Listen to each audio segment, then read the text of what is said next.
presented prior to the application being considered by North Somerset back in 2015. So many of you will be aware of the history of the site, and consent was granted at the tail end of 2015 for assisted living care facility at the site, as you know.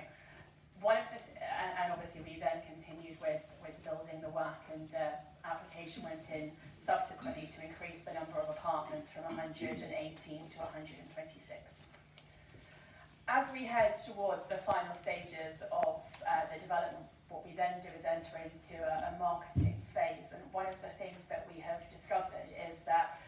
quite a lot has gone on since that period of time. You may recall that as part of the application we submitted a needs assessment, which looked at the requirement for that type of provision within Portishead, but also more broadly within the North Somerset area. And in that intervening period, there's been a number of developments that have been built that address that requirement, but also as well the conditions attached in terms of the level of care needed and the type of care needed were significantly higher than in other parts of North Somerset.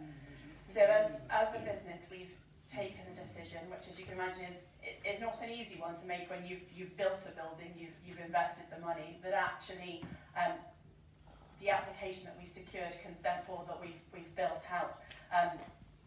won't work financially in terms of being able to deliver, and actually in terms of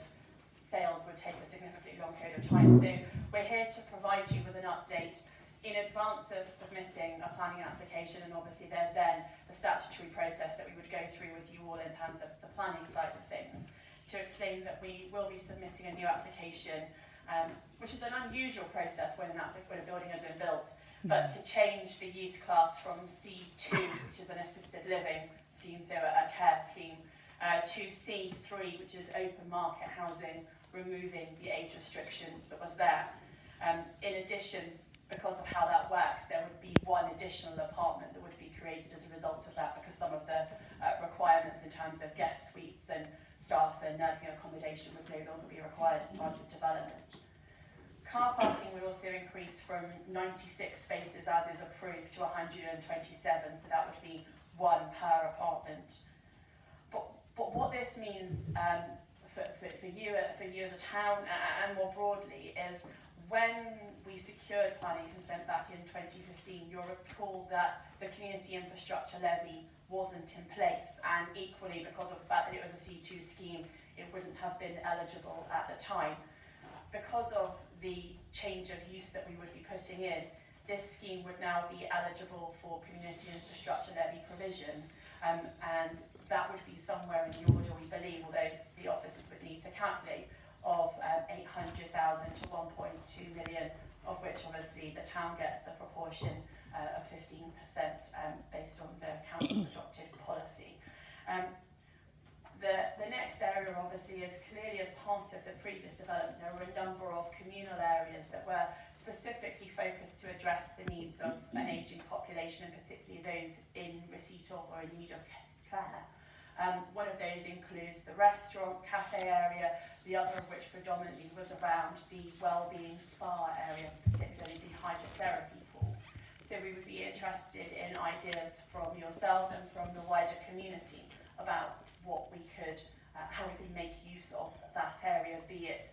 for wider community use. Certainly the hydrotherapy pool is a large amount of space, and I think there isn't something of comparable size within the local area to address the wider community needs from that perspective.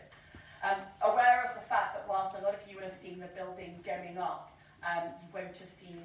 what's in it as of yet, and we are heading closer to completion. The first part of the buildings have been completed, the second parts are due to be completed in the forthcoming weeks. So there are some photographs contained within the presentation. Apologies for